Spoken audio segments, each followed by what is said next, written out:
ഇയാൾ കൈയടിക്കാൻ എല്ലാം കൊണ്ട് യോഗ്യനായ മനുഷ്യനാണ്. നിങ്ങൾക്ക് അറിയുന്ന ആൾ തന്നെ ആയിരിക്കും അല്ലേ? സ്പ്രേ ബിസിനസ് ആണല്ലോ. ഇയാൾ ഉമ്മാന്റെ പേരിൽ സ്പ്രേ ഉണ്ട്, ഫാത്തിമ ലവ്. ഉപ്പാന്റെ പേരില് സ്പ്രേ ഉണ്ട്, ഷംസ്. വൈഫിന്റെ പേരില് സ്പ്രേ ഉണ്ട്. ഈ ഉമ്മാന്റെ പേരിലുള്ള സ്പ്രേ ഒന്ന് വിറ്റാല് ഉമ്മാക്ക് 1 റിയാലാണ്. അങ്ങനെ ഉമ്മാക്ക് 8,000-ഓളം റിയാലുണ്ട് ഇപ്പോ കയ്യില്. വാപ്പാന്റെ പേരില് സ്പ്രേ ഉണ്ട്. അതിലൊരു സ്പ്രേ വിറ്റാല് വാപ്പാക്ക് 1 റിയാലാണ്. അങ്ങനെ വാപ്പാക്ക് ഇപ്പൊ ഏകദേശം 10,000-ന്റെ അടുത്ത് റിയാലുണ്ട്. വൈഫിന്റെ പേരില് ഒരു ഇതേപോലെ സ്പ്രേ ഉണ്ട്. ഇയാൾക്ക് കല്യാണം കഴിക്കാനൊക്കെ പ്രായമായ സമയത്ത് അപ്പൊ ഇയാൾ ഉമ്മയെ വിളിച്ചിട്ട് ചോദിച്ചു, ഞാൻ എന്ത് ചെയ്യണം?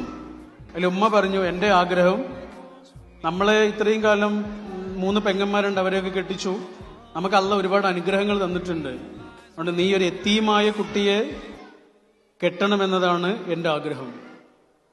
അങ്ങനെ യതീമായൊരു കുട്ടിയാണ് അയാളുടെ ജീവിതത്തിലേക്ക് വന്നത്.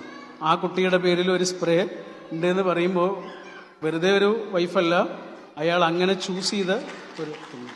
അപ്പൊ ഞാൻ പറഞ്ഞത്, ഇയാളിങ്ങനെ കൈയടിക്കാണ് ഉമ്മാനെയും വാപ്പാനെയും കുറിച്ച് പറയുമ്പോൾ. ജീവിച്ചിരിക്കുന്ന ആ ഉമ്മനെയും ഉപ്പനെയും അദ്ദേഹം അത്രയും പരിഗണിക്കുന്നു. അതൊരു സന്തോഷമുള്ള കാര്യമാണ്.